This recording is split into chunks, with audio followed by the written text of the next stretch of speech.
Le président des États-Unis d'Amérique, Donald Trump, a déclaré la guerre économique contre la quasi-totalité des pays du monde entier. Oui, et cette déclaration met directement tous ces pays dans des situations extrêmement difficiles.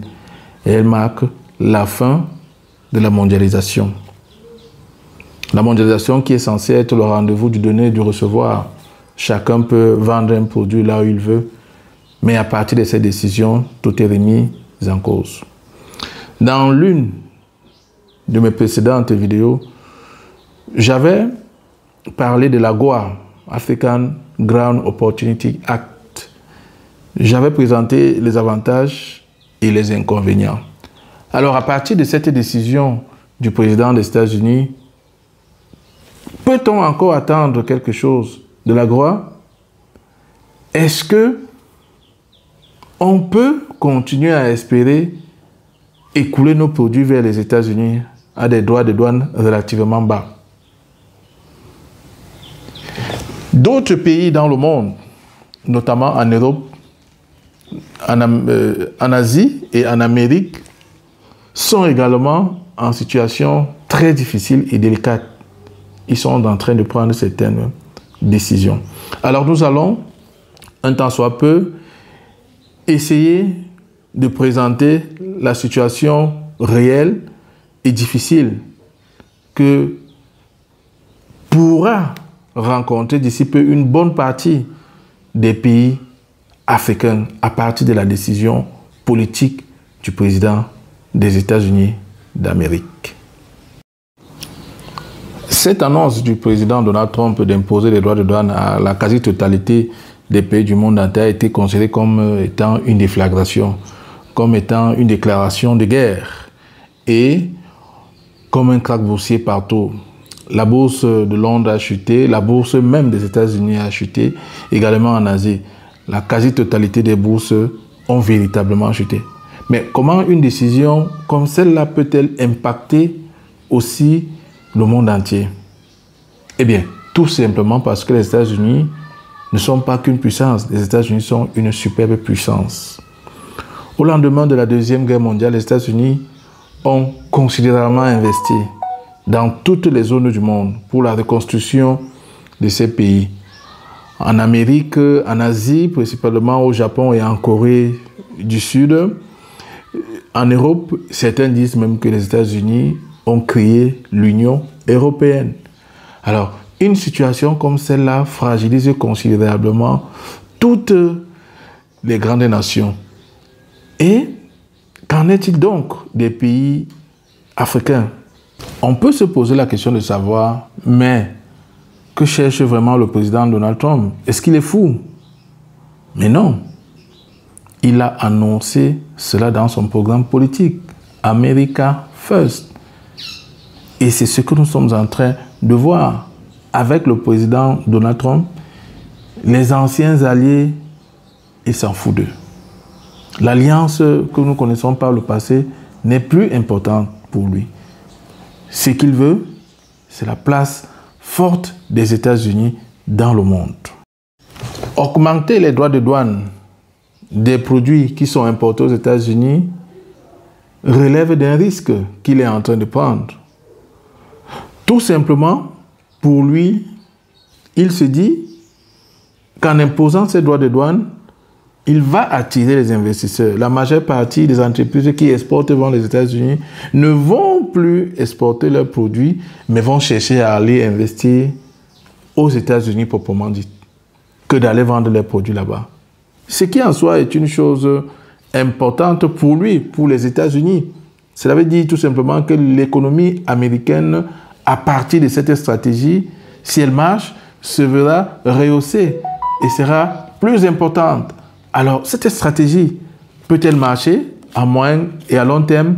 Nous ne connaissons pas. Mais pour l'instant, c'est le contraire qui est manifesté par la chute notamment des bourses de Londres, des États-Unis et également de la Chine.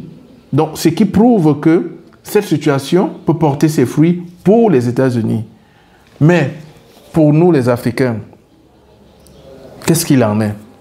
Est-ce que nous nous retrouvons dans cette nouvelle stratégie? Depuis l'an 2000,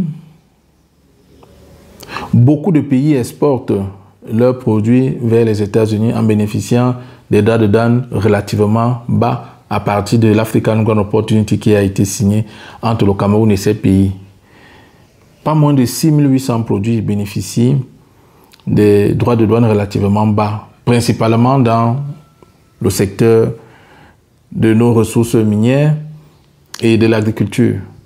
Vous voyez, ce sont des secteurs qui n'influencent pas les entreprises américaines, qui ne représentent pas un danger pour l'économie américaine.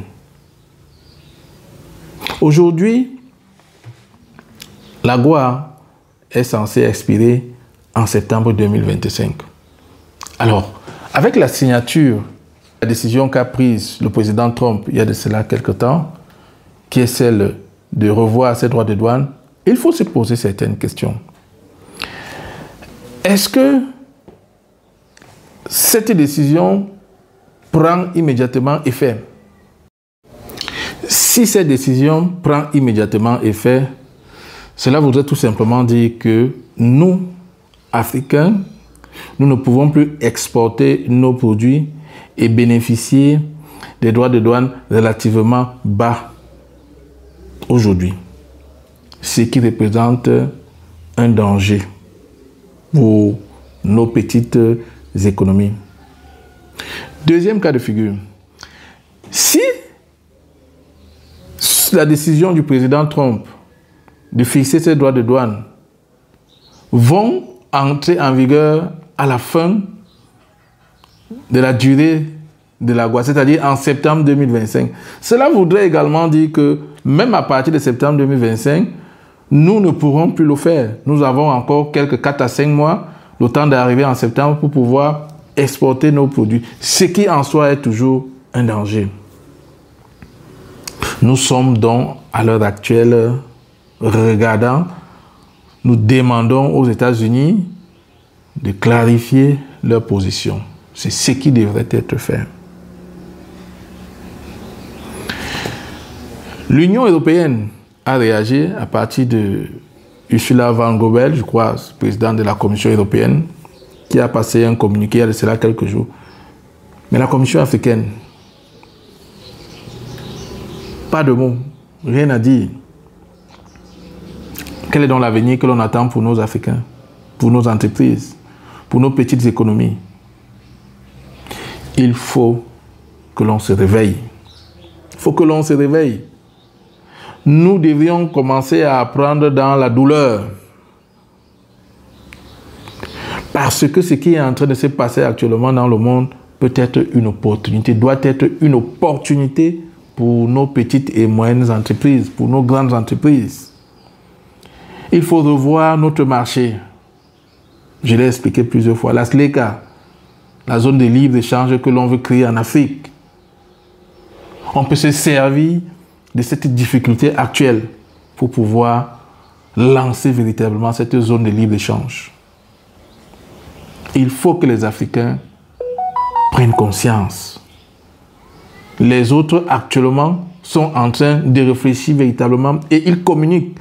Peut-être chez nous, d'autres travaillent, mais ne nous donnent pas des informations. Il faut que nous puissions avoir des informations. Notre avenir y en dépend. C'est la raison pour laquelle je vais une fois de plus attirer l'attention des uns et des autres, des entrepreneurs, de se mettre au travail. Parce que les marchés sont importants à tous les niveaux. Et même les entrepreneurs privés peuvent orienter véritablement des zones d'exportation. Nous l'avons déjà vu dans cette vidéo qui était destinée à l'AGOA. Nous avons tout dit à ce niveau. Profitons de la situation actuelle sur le monde. La décision du président Donald Trump, qui est dangereuse pour le monde, peut nous permettre de nous amender, de nous améliorer et de réorienter tout simplement notre commerce international. Merci.